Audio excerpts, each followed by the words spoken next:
Eh bien bonjour à tous, j'espère que vous allez tous bien. Donc aujourd'hui dans cette vidéo, pas de mécanique, ça sera un peu de blabla. Ça sera une vidéo courte, ça c'est sûr. J'ai pas encore eu le temps de faire de la mécanique sur la 205. Ça va arriver dans la semaine, vous inquiétez pas. Donc déjà je tenais à vous remercier pour votre soutien. J'ai dépassé les 1000 abonnés. Pas plus tard que ce week-end, donc je vous en remercie infiniment. J'en demandais pas tant, ça fait également un an que la chaîne existe déjà, le temps passe vite. Et du coup dans cette vidéo, ce que j'aimerais faire, ça serait une FAQ, une foire aux questions. Donc si vous avez des questions, vous les mettez en commentaire dans cette vidéo. Je les noterai et dans une prochaine vidéo, je répondrai aux questions que vous m'avez posées.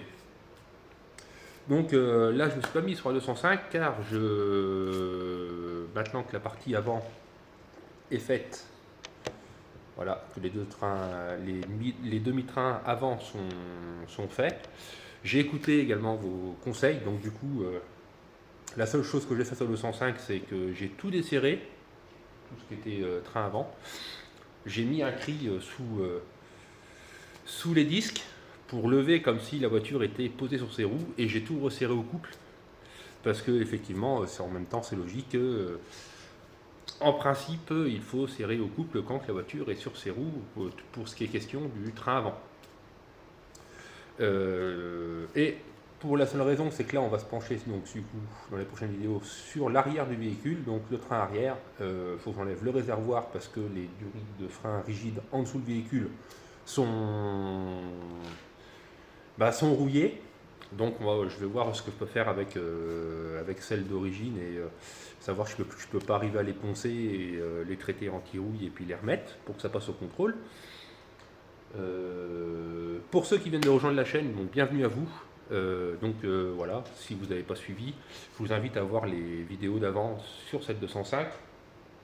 Et du coup, voilà, pour petite histoire, donc je suis en train de rénover cette Peugeot 205 sacré numéro 1,7 litre ou 1,8 litre diesel, hein, comme vous le sentez, moteur XUD7 d'une puissance diabolique de 60 chevaux, ça carbure sévère. Et petite voiture populaire vraiment saine, mais voilà, avec un moteur cassé, etc. etc. Là pour l'instant la voiture démarre, donc, mais elle a passé au premier faux contrôle et elle a été refusée pour diverses choses. Donc que je suis en train de remédier. Donc cette 205, j'aimerais, c'est le projet pour le printemps, qu'elle passe au contrôle technique et qu'elle soit admise au contrôle technique pour fin mars de cette année. Donc il y a encore beaucoup de boulot, voilà. Il y a même le radiateur de chauffage qui fuit dans l'habitacle. Ça aussi à changer. Ce qui est bien, c'est que j'ai toutes les pièces, donc il n'y a plus qu'à en fait. Également, pourquoi j'ai pas rien fait sur la Peugeot 205, c'est que j'ai acheté un extracteur de tambour de frein, voilà. Donc peut-être qu'il y en a qui connaissent ça. Moi, j'ai encore jamais utilisé ça. Donc on va voir dans une prochaine vidéo qu'est-ce que ça va donner. Et également, j'ai investi dans une clé dynamométrique qui sert pour serrer les boulons au couple. Sauf que j'en avais une, mais celle-ci fait de 20 à 220 Nm. Et il faut savoir que les écoutes cardan sur une Peugeot 205, derrière c'est sur les écrous de tambour de frein, donc c'est 215 Nm, donc ma clé suffirait. Mais pour devant, par contre, c'est 245 Nm et ma clé est trop faible. Donc j'ai investi en même temps dans une clé dynamométrique plus grosse dans son coffret. Donc celle-ci va de 60 à 330 Nm. Donc déjà, on va dire qu'on peut être pas mal peinard avec ça, disons. On peut faire déjà pas mal de boulot et serrer des gros écrous au couple sans que ça gêne. J'ai pris la marque Askai parce que c'est la marque de ma clé dynamométrique et j'en suis très content. Ça fait maintenant 1 an et demi, 2 ans que j'ai celle-là et elle va très bien. Donc j'ai pris la même marque pour la grosse clé mnémométrique du coup.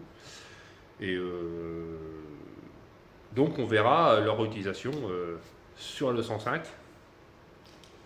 J'ai également acheté une caisse à cliquet parce qu'il me manquait diverses choses comme des douilles longues, comme des clés Torx femelles également, et deux trois trucs. Et en fait, en achetant séparément, ça revenait à la limite plus cher que d'acheter un coffret carrément à cliquet. Et donc du coup, j'ai racheté un coffret à cliquet, je vais m'en mettre vendeur. Donc voilà, donc la mécanique en perspective, dans cette vidéo, il n'y en aura pas, c'est sûr. Donc n'hésitez pas à poser vos questions, mettez-les en commentaire.